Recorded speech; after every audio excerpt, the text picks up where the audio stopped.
देखिए question number 9 क्या कहता है कि हमें ये पता करना है। पहली बात तो आप बेसिक समझिए। बेसिक ये कि जब भी कोई हमारा जो डायमेंशन होता है फ्लो का वो हम लोग 3D में लेते हैं। जो मैक्सिमम डायमेंशन हम लोग कंसिडर करते हैं that is 3D, x, y, z. ठीक है, एक्स डायरेक्शन में जो फ्लो होता है उसको हम यू से डिनोट करते हैं। वाई डायरेक्शन में जो फ्लो होता है हम उसको वी से डिनोट करते हैं। और जेड डायरेक्शन में जो फ्लो होता है उसको हम लोग डब्ल्यू से डिनोट करते हैं। इस क्वेश्चन में क्या कह रहा है कि u v की वैल्यू दी हुई है, v और w की वैल्यू दी हुई है। मतलब इस केस में जो रिमेनिंग कंपोनेंट है वो है हमारा w, और इस केस में जो हमारा रिमेनिंग कंपोनेंट है वो है u। उसको फाइंड आउट करने के लिए बोला है अगर ये जो कंपोनेंट्स हैं ये क्या सेटिस्फाई करते हैं, क्वांटिटी इक्वेशन। ठीक है, तो पहली बात तो ये क्वांटिटी इक्वेशन है क्या। तो आप लोग अपने नोट्स उठा सकते हो, और नोट्स में मैंने कोऑर्डिनेट इक्वेशन के ऊपर दिया हुआ है। कोऑर्डिनेट इक्वेशन बेसिकली कुछ खास बहुत टफ कॉन्सेप्ट नहीं है। ये principle of conservation of mass पे बेस्ड है। ठीक है, जो कि ये कहता है कि जितना फ्लूइड कहीं भी इंटर करेगा उतना ही फ्लूइड बाहर आएगा, the quantity will be same.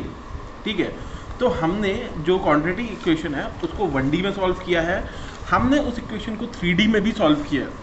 ठीक है, और उसके बाद मैंने आपको पोलर के लिए, सिलेंडर या पोलर कोऑर्डिनेट के लिए भी उस इक्वेशन को लिखवाया है।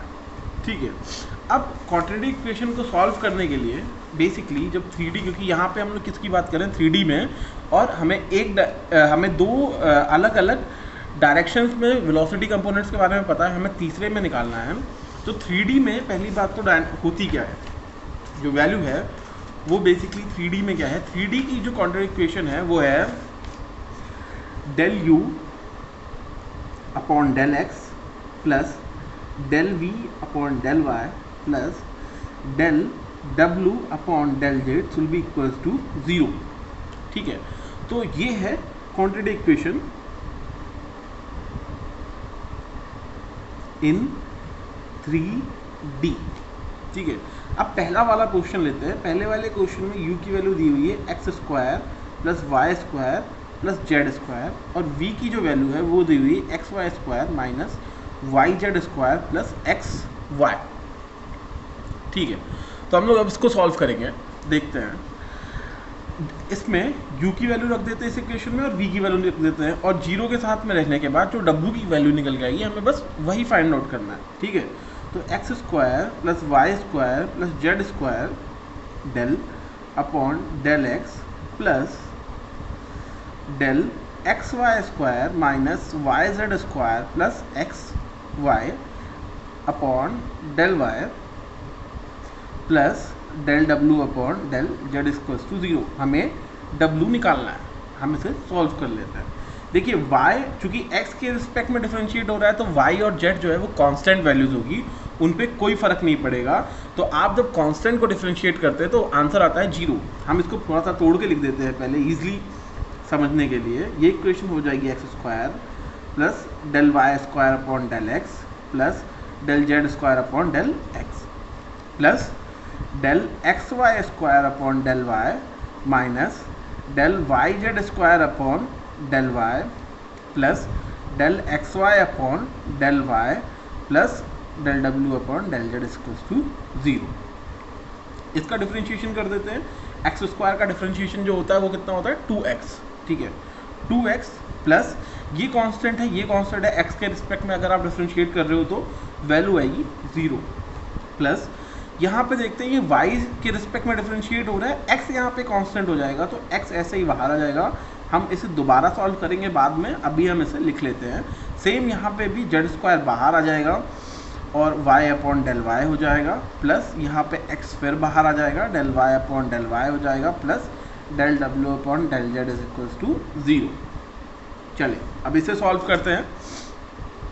2x प्लस 0 0 तो कुछ मतलब ही नहीं है, इसको सॉल्व करोगे आप तो आएगा 2y माइनस जेड स्क्वायर, इसकी वैल्यू हो जाएगी 1 plus x into 1 plus del डब्ल्यू upon del z is equals to 0। ठीक है, इसे दोबारा से हम लोग सही से लिख लेते हैं। This will be 2x plus 2xy minus z square plus x plus del डब्ल्यू upon del z is equal to 0, या फिर आप इसे लिख सकते हो डेल डब्ल्यू upon del z equals to